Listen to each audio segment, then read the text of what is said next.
My fellow veterans, distinguished guests, ladies and gentlemen, it is indeed my honor to be here with you today. We come here on this day to memorialize and give thanks for all of those who stepped up. We honor those that came before us and went into battle to preserve our freedoms. But sometimes we pass over those who were never deployed, but felt the effects of those that were. These are the ones that supported the GIs before, during, and after their service. They are heroes in their own right, as they lived with our dreams, some good, some not so good. They lived with the effects of our sometimes short tempers and high anxieties, brought on by triggers of sorts that most civilians will never know or understand. But they made coming home warm and special. I'm talking about all the spouses, and I would like all the spouses who stood up for us to please raise your hand and be recognized.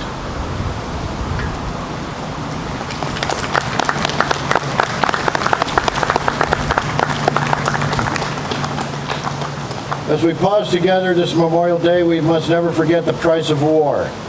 Not only those that were lost in combat situations, but those that were also lost to the long-term effects of toxic exposures and suicides. There's been more than 150 years since the first ceremonies decorating the graves of veterans following the Civil War. What we now know as Memorial Day was then called Dedication Day. In 1866, no family or community was untouched by the Civil War. America's bloodiest conflict claimed over 620,000 lives and 1 million casualties, more than the number of Americans lost in both world wars, Korea, Vietnam, and our current conflicts combined. Today there are over 320,000 veterans across Oregon. We are four generations across 5 major wars, plus all those who stood guard over our peace and served in smaller conflicts around the world. At the same time, we must realize that today's battles are fought by less than 1% of our total population. The weight of these recent conflicts has been borne by the few. Most of our citizens today have not been impacted by the war in the same way that previous generations were. That cannot be said for our Gold Star families who have lost a loved one in service to their country. We have been passionate about the fact that even if a person does not agree with the politics of any given war, we can still support the warrior and the sacrifices their family makes. Nowadays, we often hear the phrase, "Make America Great Again."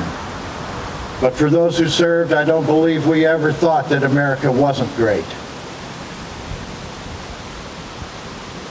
President Kennedy famously called for us to ask not what our country can do for us, but what we can do for our country. All those that have served and all those we memorialize here today took that serious. I remember when President Bush asked that what a difference it would make if people would stand up and volunteer just 200 hours towards their country or community. For those that raised their right hand and swore an oath, they did those 200 hours in the first 2 weeks of boot camp. That's the time when the country gave you everything you had in life. New clothes, new shoes, place to sleep, 3 squares a day, and a new mom and dad we called Sergeant, and also a number. Add that to the visits to foreign lands, free helicopter rides, opportunities to go four-wheeling, outdoor dining, and miles of hiking trails to work off all that good chow. And all you had to do to earn this lap of luxury was say, "Yes, Sergeant," instead of, "You want me to do what?" This transformation usually occurs in the first, while in the front-leaning rest position in the first 24 hours of your service. It's an incredible transformation to behold. We must never forget the true cost of war. It goes beyond the bullets. 50 years ago in Vietnam, we lost 58,000, whose names are on a polished granite wall in Washington, D.C. We also remembered the 36,000 lost in Korea and the 408,000 lost in World War II. And more recently, over 6,700 lives were lost in the wars of Iraq and Afghanistan, including the 142 Oregonians that are on this granite wall beside me. From the beaches of Europe and the Pacific Islands to the jungles of Asia and the deserts and mountains of today's conflicts, thousands of Americans have stood up to serve and put their lives on the line. In the heat of the battle, we were always protecting the guy on the left and the guy on the right. But the bottom line was we were there protecting the freedoms of everyone here in this country and the values that did make America great. We thank all our veterans for our service to their nation and continued service in using their leadership skills and experience to enrich our communities. Those we have lost over the years were spokes in the wheel of our town. They could have been that high school athlete. They could have been the people whose names we read about on the honor roll in the newspaper, and people that served you hamburgers at the fast food place and who you worshiped with at your church. These are not just names, but people whose losses left a gaping hole in the lives of their loved ones that can still be felt today. And the important thing is, it's not that what any one person said or what any one person did. It's how they made us feel when they were around us and when we were around them. I'll never forget a gentleman that I met while in the service. We were in basic training.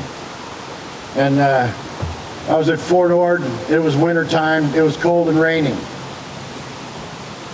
Came out of the mess hall. You got to run up to the barracks, have a smoke, or go in the barracks and wait till they called you for afternoon training. Well, this one particular day it was raining, just a real monsoon. Rain coming down at about a 45 degree. I was up on the porch looking out, and my friend Dan came running up from the mess hall. Had his parka on, had his hood up. Well, coming the other direction was our brigade commander. Nice tailored trench coat, two big silver eagles. Well, Danny ran right past him in the rain. Didn't even see him. Well, of course, that bird colonel had to stop him. "Hey, soldier, don't you see what I have on?" Well, Danny looked at that trench coat and held up his poncho. He said, "Nothing, man. Look what they put on me." So what I'm getting at is we have to continue to share all our stories of our service, the good ones and the bad ones. And of those who have made the supreme sacrifice, if the generations that follow have any true understanding of what this day is all about and why it is so important. I want to thank you all for attending and for your continuing support of Oregon's veterans and allowing me the honor to speak here today. God bless all those that are still serving here and around the world. Thank you.